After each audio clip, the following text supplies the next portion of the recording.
Welcome to the Explainer. Today, we're tackling something pretty much every single parent wrestles with at some point, which is trying to treat our kids fairly without accidentally turning them into fierce rivals.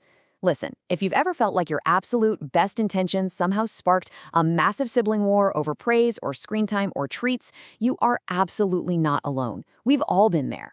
We're going to explore how we can shift our whole mindset from equal parenting to fair parenting and why that specific distinction is an absolute game changer for family harmony. So let's jump right into a scenario that might feel a little too familiar. Picture this. You're standing at the kitchen counter and two report cards just landed in front of you. Your older child earned an A, so you happily hand over the $20 reward you agreed on. Awesome.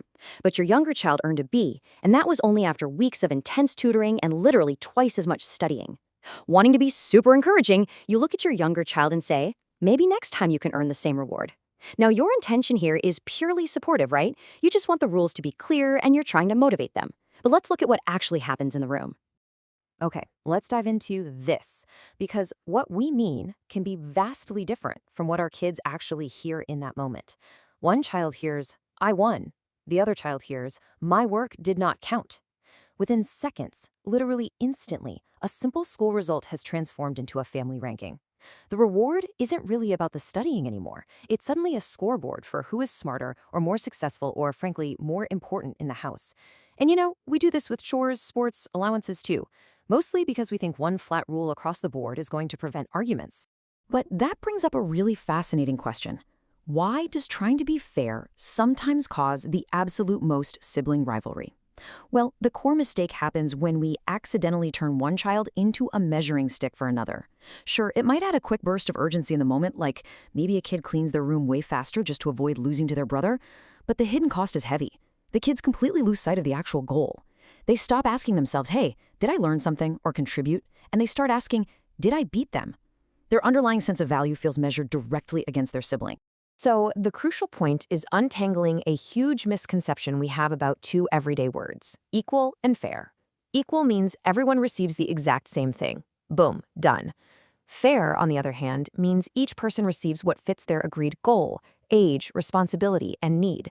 Research consistently shows that a rigid rule like, say, $10 for every A can look perfectly equal from the outside, but feel deeply unfair to the kids actually living under it. I mean, a 10-year-old and a 16-year-old shouldn't have the exact same rules. And a child navigating a learning difference absolutely needs different support than one who just breezes through tests. Different treatment is completely appropriate when it's genuinely fair. So, how do we actually know if our well-meaning rewards have secretly become a toxic family scoreboard? Well, keep an eye out for these warning signs. If your child's very first question is, what did she get, before they even care about their own result, or if they're keeping this incredibly detailed mental ledger of gifts, yeah, you might have a scoreboard. You might also notice them hiding their own personal successes just so they don't upset a sibling, or even sabotaging their chores out of sheer frustration. Now, let me be very clear here. If you see this happening, it does not mean you have a bad or selfish child. Not at all. Jealousy is simply a signal. It's a completely natural fear about belonging and status. They just want to know they are safe and valued in the family. Let's look at some super practical ways we can fix this in everyday moments, starting with homework and grades. The comparison response, our classic scoreboard, is super public, and it immediately creates a winner and a loser. It sounds like, your brother got an A, so he earns $20. You get nothing. Ouch, right? Instead, check out this better response. His goal was a study plan. Your goal was improving your quiz average. Let's review. See what happened there? This entirely shifts the focus to private, controllable goal setting. It honors the individual effort without declaring one child the better student. And the exact same dynamic applies to household chores. I think we've all been tempted at some point to shout, the first one to finish gets screen time. It just seems so incredibly efficient. But that accidentally rewards rushed, sloppy speed rather than actual care. And, by definition, someone is forced to lose. The better response totally removes the race. Just say, each person has one clear job before screens. We will check it when you are done. That's it. No race, no losers, just a clear, individualized expectation that respects their own pace. We see this play out with extracurriculars too, like sports. It is so ridiculously easy to say, your sister scored, so she gets ice cream. And this brilliantly illustrates exactly what we want to avoid. Because if you do that, love and celebration suddenly feel like a literal prize one sibling just won over another. And man, that stings for the kid who practiced just as hard but whose team lost. The better approach? We're celebrating together. Later, each of you tell me one skill you practiced. You celebrate the family event as a unified team, and you completely decouple parental warmth and delight from a competitive outcome. Of course, let's be real, tensions are still going to rise sometimes, and kids will absolutely still complain that things are unfair. When they do, you can pull out this exact phrase to diffuse the room. I will talk with you about your goal, not compare you with your sibling. This is such an incredibly powerful tool. It empathizingly validates that you are totally willing to talk and support them.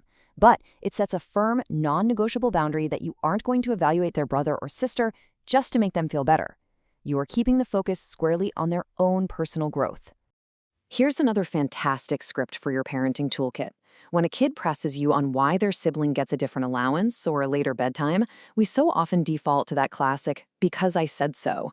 But here's the thing. Silence makes kids invent their own explanations, and they usually invent something like, "it's because you love them more." Instead, try saying, "this support is private. I can explain the family rule without sharing your sibling's personal information." You explain that differences exist for a logical reason, like age or a specific need, without violating the sibling's privacy or unnecessarily outing a personal struggle or a diagnosis. Now, what's really interesting about this slide is how all of this behavioral science boils down to a beautifully simple, highly practical framework you can use right away. We call it the FAIR plan. F is for focus on the individual's goal, so don't make a sibling the benchmark. A is acknowledge differences and feelings. Remember, just listening to them doesn't mean you have to give everyone the exact same reward. I is identify the reason. Connect that privilege to their age or responsibility level. And R is remove rankings and review the plan. It's a clean, super effective framework that actually protects your kids' motivation without adding fuel to the competition fire.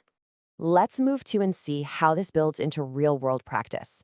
Because you don't have to overhaul your entire parenting style overnight. Try this 7-day family reset instead. For the first 4 days, just try this. Day 1, simply notice and count the comparisons you make out loud. No judgment, just pure awareness.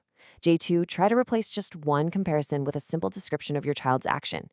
Day 3, privately ask each child what feels unfair in the house and literally just listen without defending yourself.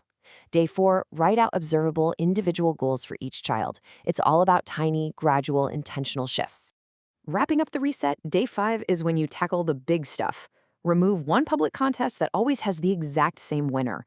Maybe it's that race to the car every morning or a chore competition. Day 6, explain one difference in your parenting using a family principle rather than a comparison. And finally, Day 7, hold a quick, short family check-in and choose one adjustment together. And hey, I want to remind you right now, most sibling comparison starts because we just want to be fair and efficient as parents. You absolutely do not need to carry any guilt for every uneven parenting moment in the past. We're just looking forward from here. Which brings us to our final guiding question I want to leave you with today. Do our rules help each person grow, or do they secretly make us compete for a place? I'm going to challenge you to take one realistic action today. Permanently replace the phrase, "why can't you do what your sister did?" with, "let's look at your goal." That one tiny little shift moves your entire family away from a stressful ranking system and brings you right back toward genuine connection and individual growth. Thanks so much for hanging out with me for this explainer. I really hope this helps you bring a little more clarity and a lot more peace to your home.